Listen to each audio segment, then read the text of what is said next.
Welcome to Engaged Company Culture, a podcast directed at you, helping you to stop the employee exodus in your organization.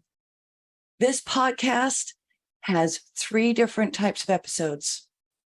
First, you have tips, tricks, observations, stories, research from me, Dr. Catherine Weiberg of Profitable Alignment.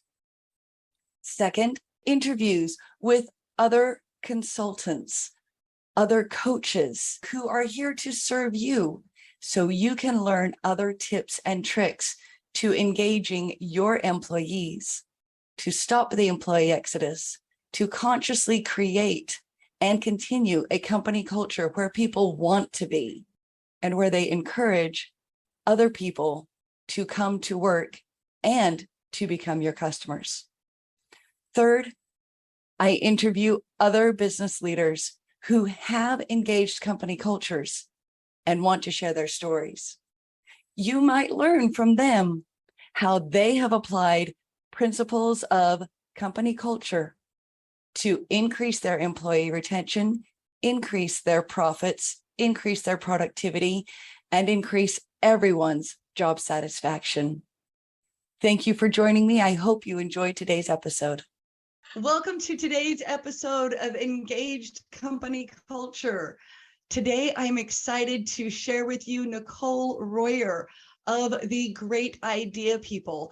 I met Nicolé a few years ago through a mutual connection and have enjoyed, learned from, and adored every conversation I have had with her since. I'm so grateful to share her with you. Before starting the recording of this, we had 20 minutes of just conversation and fun. Nicolé is the brains and leader of 3 companies: the Great Idea People, which solves problems for businesses of all sizes; Innovative Revolution, focusing on companies turning ideas into innovation and solutions, which has some fun stuff to it; and Connect Your Board, a nonprofit course to help boards align and create better strategies. That launches in September of 2022. She has consulted over 360 startups, businesses, and nonprofits, including 4 Shark Tank entrepreneurs. That's part of what we were talking about before coming on the recording here. And she was featured in the book Get the Meeting by best-selling author and Wall Street Journal cartoonist Stu Heinecke. Nicolé is also an expert advisor with Pacific Community Ventures, leading their 2022 Business Fundamental Cohort. Welcome, Nicolé. Thank you so much. Wow. It sounds good when you have somebody read that stuff about you. It is good. This is why I get so excited every time I talk to you, because there's always something fun and fantastic. So you have 3 businesses that, although they have overlap, they are distinct from each other and they have some fun differences. I would like to hear about your business approach that helps clients retain and implement information while improving culture, because I'm betting that has a little bit in all of these.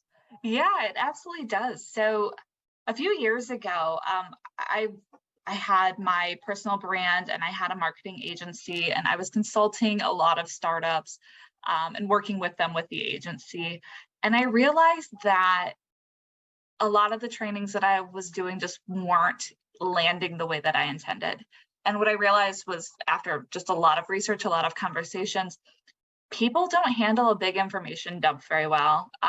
We can only handle so much new information, and really not only just handle it, but implement it. And so I decided I didn't stop doing big programs, but I started implementing micro learning. So I would do a day a day workshop for a client, and then I would develop 12 micro learning sessions that would be delivered weekly through email marketing. So they would, week one, they would get a reminder of, hey, we covered this main takeaway during this segment. Here's how you implement it now. And here's a 5-minute activity that you can run with your team or your company in order to start working on this today. And I did that. Like I said, I picked 12 major takeaways throughout the presentation, no matter what size it was. It could be a 2-hour workshop. It could be an 8-hour workshop. I picked 12 main takeaways.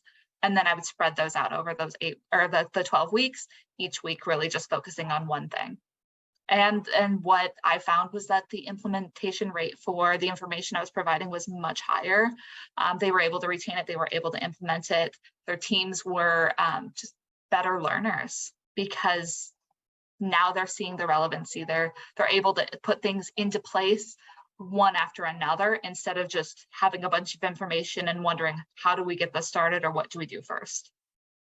I think that's brilliant because I have seen so many companies who get these fantastic ideas and they get so excited and they're all on board, and then they say to their people, go forward and conquer, and the people leave excited, and then the next day say, oh, garbage, I felt like I understood it when I walked out the door, and now all of a sudden I don't know what to do next. And that follow-up is vital. It's something that I regularly do also, make sure that they understand that they can ask questions. Sometimes people don't even know what questions to ask. So the micro-learning is fantastic. Yeah, that's true. And something else that I found that was really helpful, I'd attended a conference a few years ago, and one of the presenters gave out their slides with a notes section for each slide ahead of the presentation. And that was huge for me because I know that I've gone to workshops, presentations, conferences, and I requested the slides afterward, and I'm looking through the slides, and it's not triggering what I wanted it to trigger.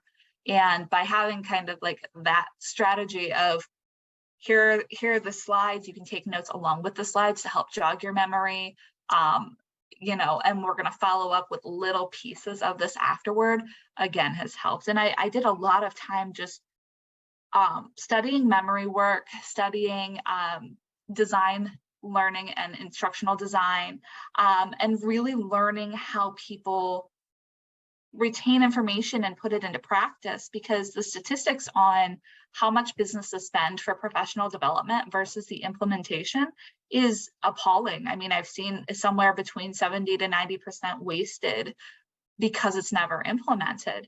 And that was something that when you're a service provider, which across all of my businesses, I'm a service provider, I want to make sure that the information that I'm giving is implemented. Otherwise, it's just a waste on the client's part. And I didn't want to do that. And I saw that with some of my programs early on, that they weren't landing the way that they should have. And I knew that I needed to do something different because I didn't want to be the service provider that didn't provide. Right.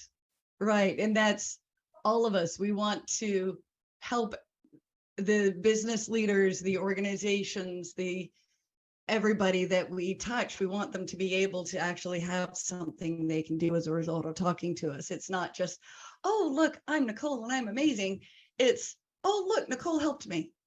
Oh, look, I was able to do something better. I was able to learn something. I was able to make changes in my company culture. I was able to make changes in my leadership style. I was able to make changes in my marketing. I was able to prepare myself before walking onto Shark Tank. I was able to really figure things out, and I was able to implement it. I was able to make a change. Because putting it into practice is what matters. If you don't practice it, you're not going to do it. And the way that I do micro learning it's putting it into practice, and you start to practice it as soon as you start receiving that information, and then you get little prompts to help you put more into practice. It's like preparing for a dance recital. You can't just watch them do the dance one time and then go and perform it. You have to actually practice it, and it takes incremental improvement each week in order to get the results that you want to achieve. I love it. And I'm curious, what prompted the 12 weeks? Is it the book, The 12-Week Year by Brian Moran and Michael Lennington, or something different? No, I think for me, it really just came down to how long can I keep people engaged on this topic week after week? And two, what was the average time between renewals with my clients where I came back in? So because I do a lot of coursework that builds one after the other, and I have dozens of courses that I'll be launching over the next few years that they do that. They build one after the other. I wanted to make sure that there was enough time to really implement as much as possible before launching the next idea. That is absolutely fantastic. So I would love to hear how you got to where you are right now, your path to today. So my path to today was really, it would look a little bit like Pigpen's dust cloud from Peanuts, quite frankly. I've always been the type of person who had to be busy, had to be learning, had to be creating something. And I'm not like an artsy creative person. I'm a business creative person. So the first business I tried to start, I was 4 years old. I set up a kissing booth in my front yard. My parents shut me down a few minutes later. But I wanted to make money. I wanted to, I wanted to four. And I dragged the neighbor boy into it too. I found a cardboard box top, and I grabbed some crayons and I said, we're gonna go start a kissing booth. Let's make this poster board and go sit out in the front yard. Like I said, my parents caught on pretty quick, which was great. It's just a horrible idea, but I was insatiable with business from a young age. So it was, I kept starting things, school newspapers. And I tried to start a cafe when I was like 10. I started a babysitting company. I was a big fan of the Babysitters Club.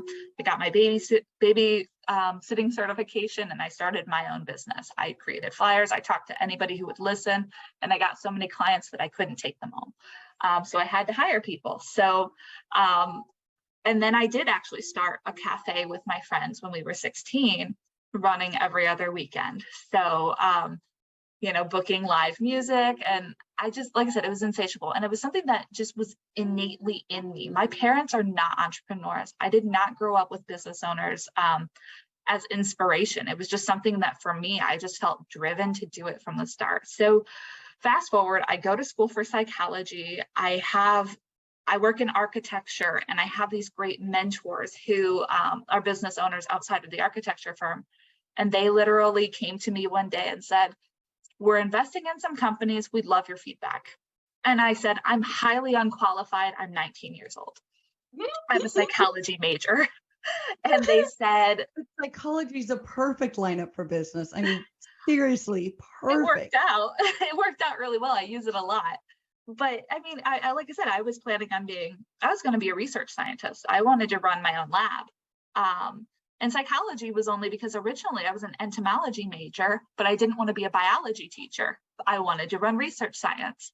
So all along, I wanted to be a research scientist. And again, they approach me and they say, no, we want somebody who's going to go in and not know anything and ask the right questions and figure things out. And I think they thought that I would just go in and talk to a couple of people and not really know what I was doing. And that was what I thought that they would expect of me. I came back with a 10-page report of every person I talked to and all of my findings and the things that I thought should change.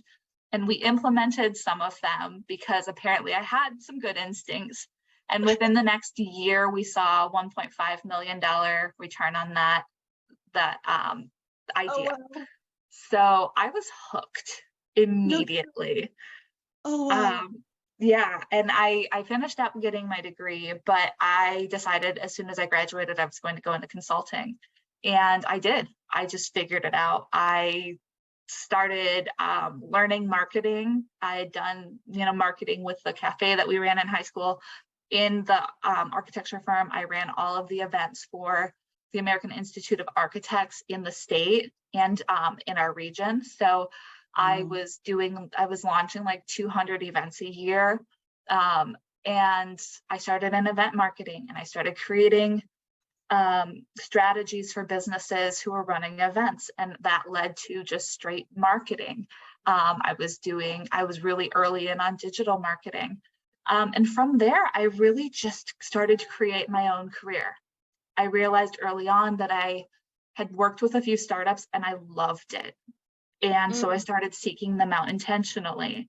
From there, I built a consulting firm that, like you said, over 360 startups that I've consulted through that firm. And then small businesses and nonprofits. I got involved in my community and made a lot of progress with working in nonprofits and working in public policy for business, becoming an advocate for entrepreneurs and small businesses, women in leadership organization activities, and really then from there learned how to promote myself and pitch myself as an expert in my arena, and it has worked out so far. But it's been, like I said, it's been like a pig pen like journey. Nobody told me no along the way, so I just did it, except for that, I guess, that very first no. But since then, nobody told me no. And it wasn't no to, you may not earn money as a 4-year-old entrepreneur. It was, you may not use that idea as a 4-year-old entrepreneur. Exactly. And my parents had to, they had to have so much patience with me, because it was like every other week I was like, I want to do this. I'm going to start picking up my neighbor's recycling. I don't know what I'm going to do with it. I don't know how that's a business, but this is what I'm on right now. And it was just constantly these like obsessed ideas that I'd have about how I could impact something. And then I just plug in the details later on how that worked. The recycling program, we didn't have a recycling program in my city. I collected a bunch of recyclables, and then I kept calling around to city departments trying to figure out what to do with it. And this was me and a neighbor at like 7 or 8 years old. Eventually got invited to City Hall, and they said, we're going to start a recycling program. So it was just stuff like that. It was just, I was always just driven. And again, nobody was telling me, you can't do that. Everybody was just like, why are you doing that? You sound like my daughter.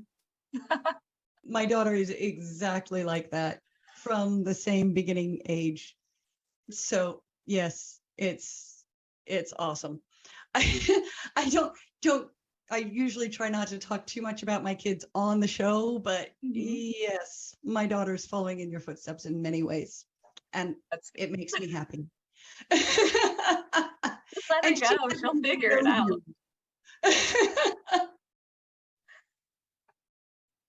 Yeah. Oh, and so I took that. Realistically, every day in my work, I am a research scientist, though, because I use the scientific method for every problem that comes across my clients. And I think like a scientist, and I think that that's helped me to differentiate myself as well. Plus, just being an insatiable learner has been beneficial. So I didn't take the path that I thought I would, but I think I'm still doing about the same work that I wanted to do, systematically at least. Right, because your scientific research, scientific method, the research, the approach, it's everything rolled into one. And yet, because you love what you're doing so much, you now have 3 companies, and probably in a couple of years it'll be 4, maybe 5. I sketched out, I'll just hold this up real quick. Nobody else. I sketched out the ideas of another, not really company, but just like a side project last night. So yes, I bought the domain. I secured a Twitter account. I roughed out the whole business strategy on that page, and that's going to be my weekend project. So yeah, you're right. Oh my goodness. So who would you say are your target customers right now? Still startups or? So As far as startups go, I took a lot of what I've done over the past almost 20 years, and I've turned that into online courses. So I have a bunch of online courses launching through my personal brand later this year, and all through the next 2 years. We went through and really broke down all of the processes of not just building a startup, but on the front end of that, it comes down to those habits. It comes down to productivity and time management. So I have like the first course that I launch is about, doing that. And it's about taking charge of yourself and of your goals, really, because, and your habits, because a lot of people really, they don't think about that. And really, I guess it's more like it's self-management. That's what it comes down to. And the course is going to be called Managing You. And it's talking about how do you build the routine to be a successful entrepreneur and business owner. And then the next one is Leveling Up. And that's the course name. And that's really where we dive into mindset and what are the barriers that are keeping you from being successful? Because I've worked with, like I said, over 360 entrepreneurs and business owners. And I can tell you that not even 9 times out of 10, it's more like 9.9 times out of 10, the holdup is a mindset issue. And then, like I said, taking charge, I'm creating a personal best practices. We all have our business best practices, but very rarely do we actually take stake of what our personal best practices are, how we best operate as people. How much sleep do we need? What do we need to eat to have energy? What is our ideal time to work out? And how long does that, what does that look like? And really mapping out all of those areas of your life so that when things are going well, you know why. And when things start to go off the rails, you can go back and say, this is what worked last time. Let's see if it works again. Otherwise, here are the steps I need to take to analyze how to get to a new ideal or a new optimal. Wow. So, that's fantastic. I love it. So my target customer right now, the clients that I'm looking to work with directly are mid-sized businesses that are maybe have some ideas, but they're not doing a very good job of actually turning those ideas into solutions, either internally, cost reduction, employee satisfaction type solutions, or external, gaining more clients within their current vertical or creating new verticals in emerging markets, expanding their business offerings to grow their business. I'm coming in and I'm teaching them actual innovative methods that work based on how startups operate, because the problem is a lot of businesses, they start out as startups, but then they get into this is the way we do things, and they lose that curiosity and they lose those processes of testing and ideating and brainstorming without judgment.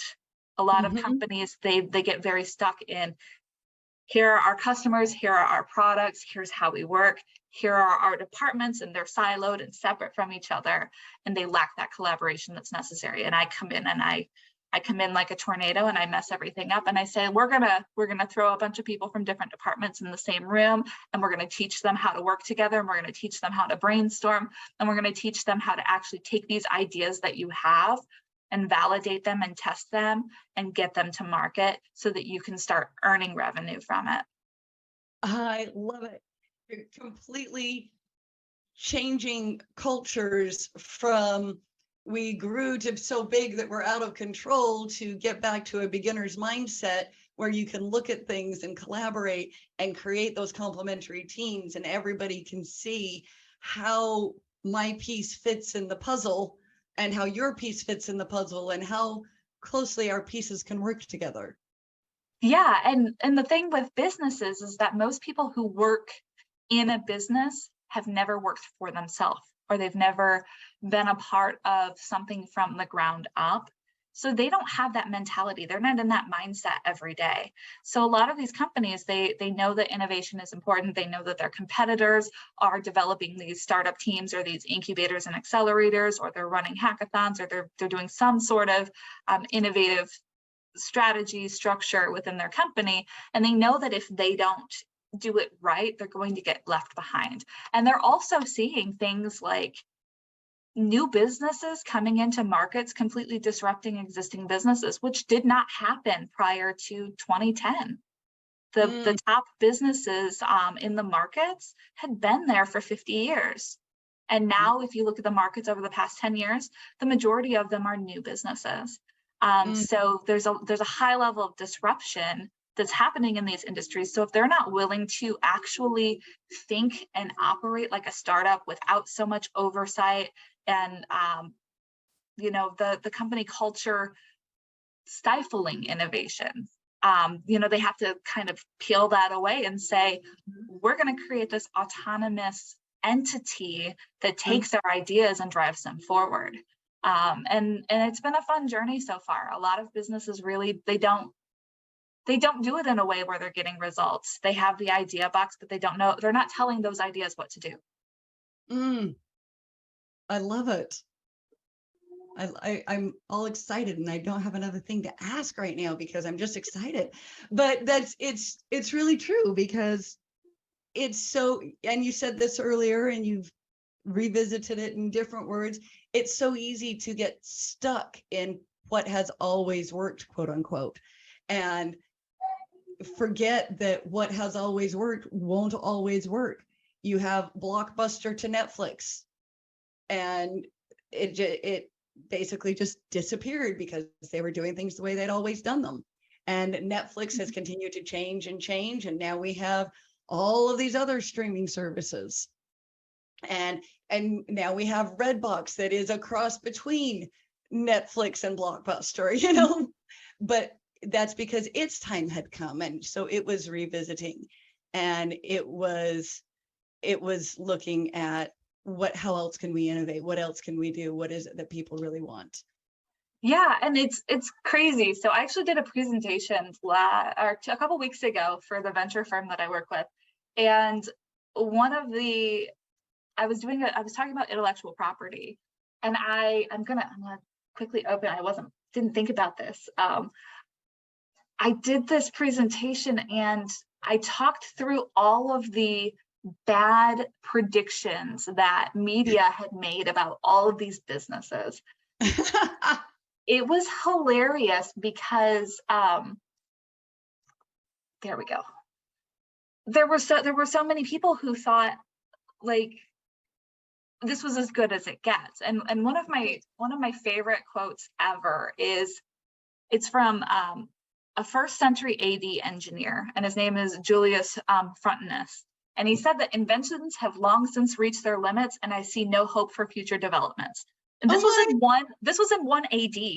This was 2021 years ago. He thought this is as good as it gets.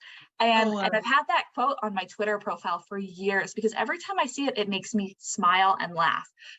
But some of those bad predictions were like television won't last because people will soon get tired of staring at a plywood box every night. And that was the president of 20th Century Fox in 1946.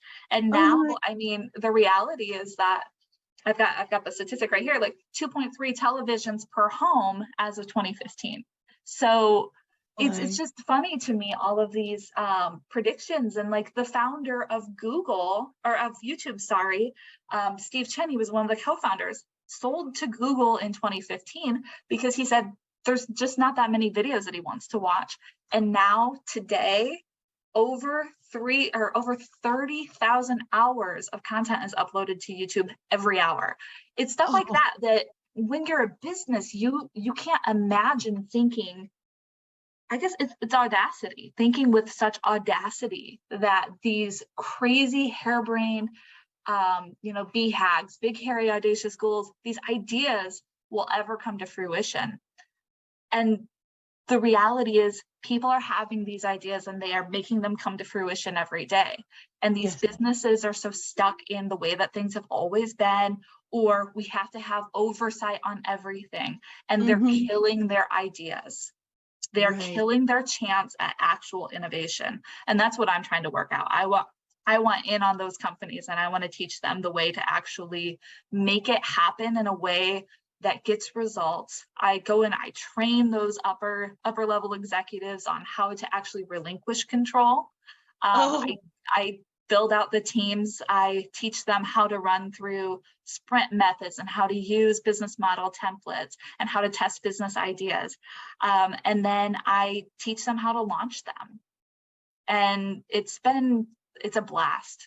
Every day at work for me is fun. And I'm very thankful to say that, because I just kind of made it all up as I went. I 19 years old and decided, oh, okay, like I got such a rush out of consulting that, okay, I'll just jump in and do that.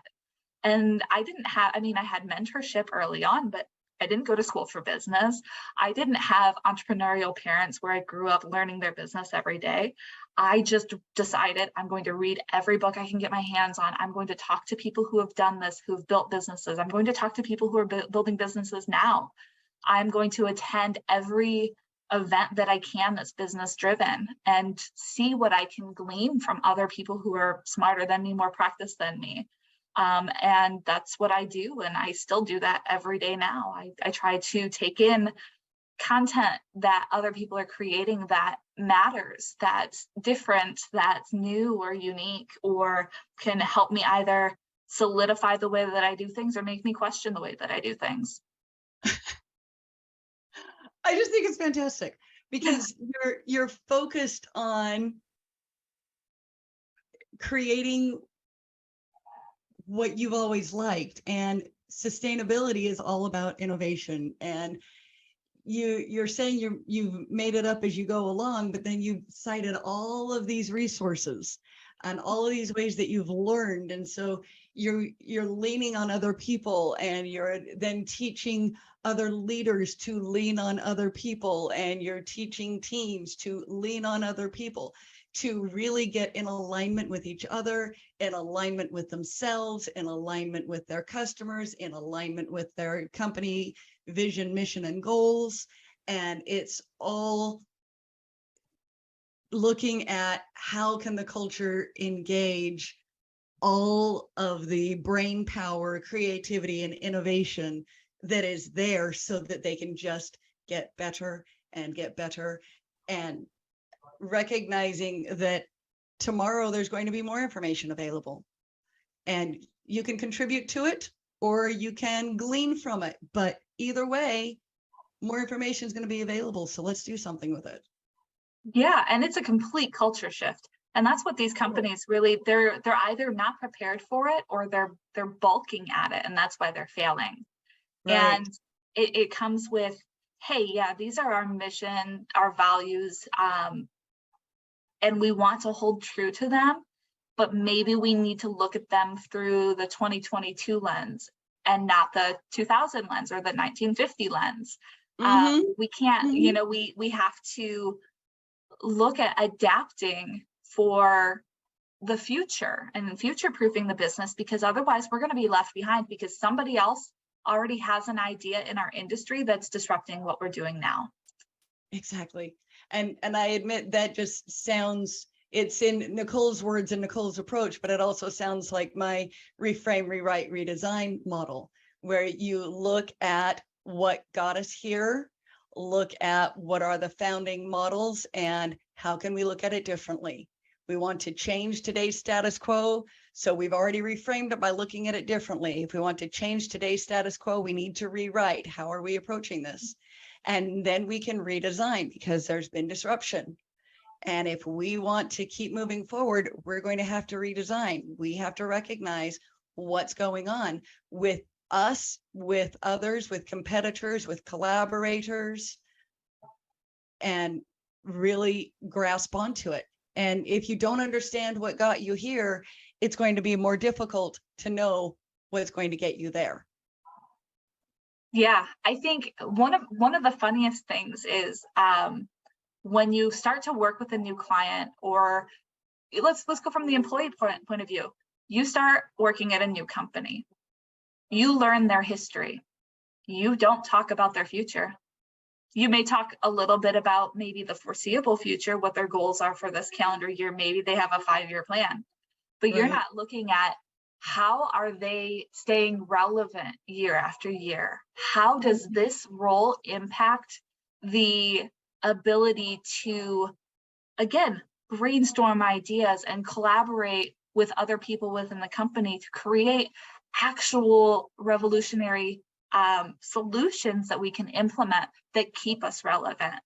And I think that that's a huge thing that more companies should do, is not just, don't just rehash all of the history. They need to have the history too, but talk about, here's what we want to do and here's how you can help. Like, we are giving you permission to come up with ideas and figure out what resources you need and put together a team.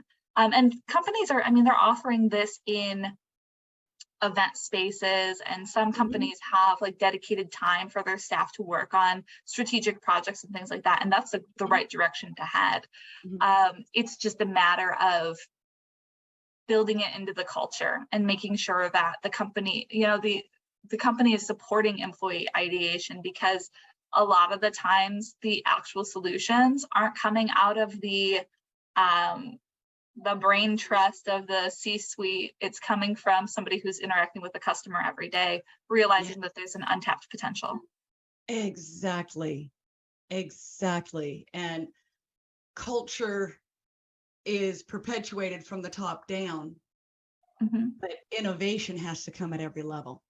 Yeah, and you have to empower at every level, because that frontline employee who's interacting with the customer every day, they may not feel that they've been given permission to speak up on new ways of doing things, especially if they feel like they're in a job where this is the way that we do it.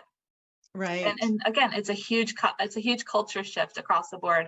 I may be working with like a small agile team, but I'm hoping to impact the whole company's way of thinking. Absolutely.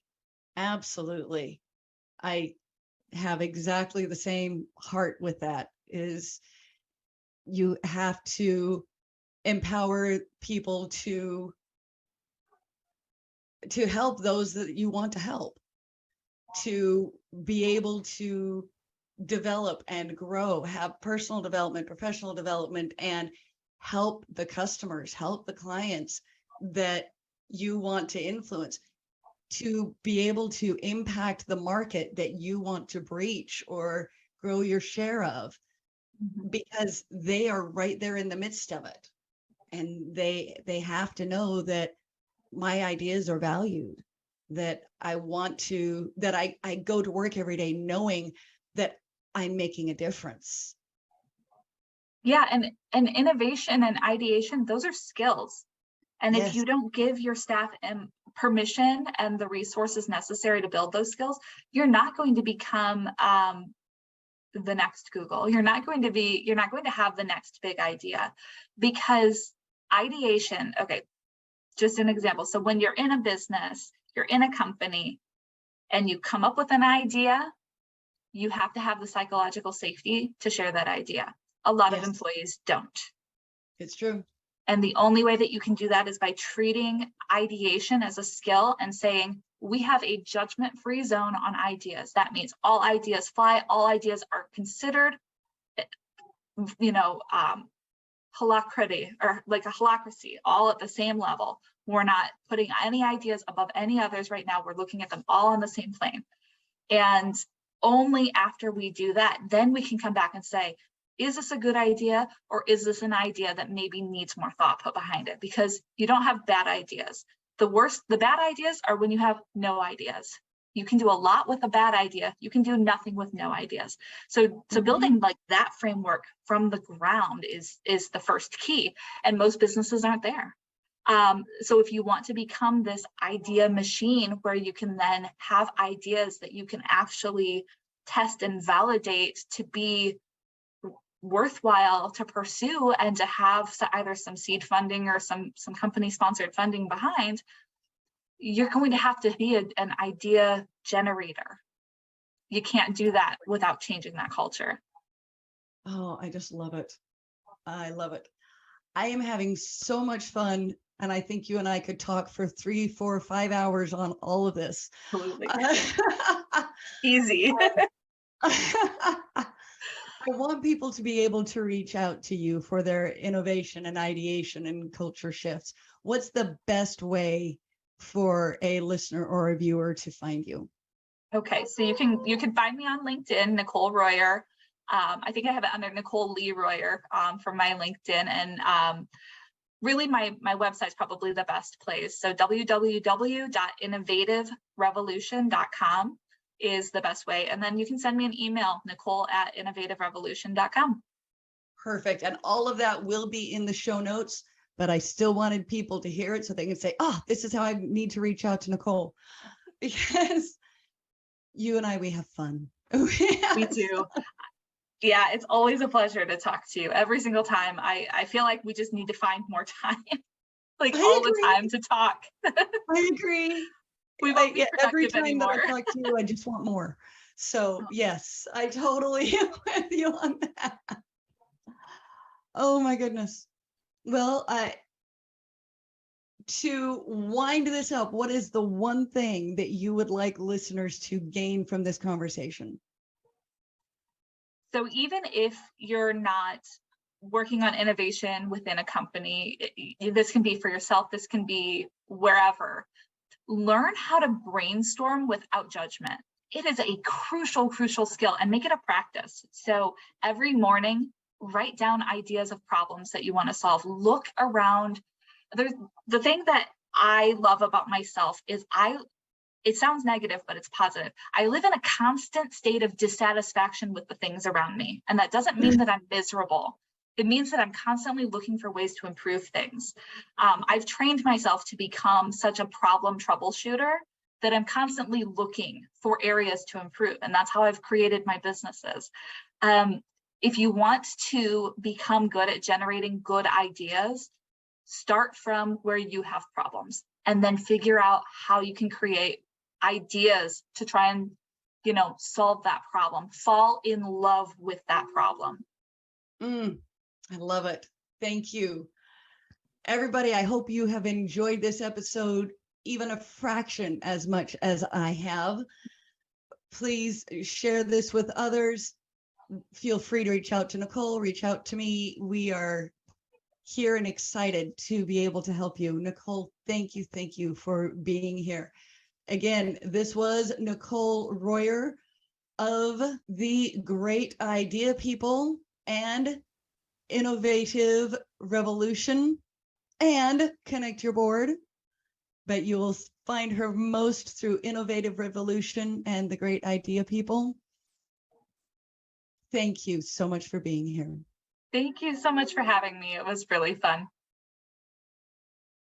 Thank you for listening to or viewing today's Engaged Company Culture episode. I hope you have enjoyed the episode.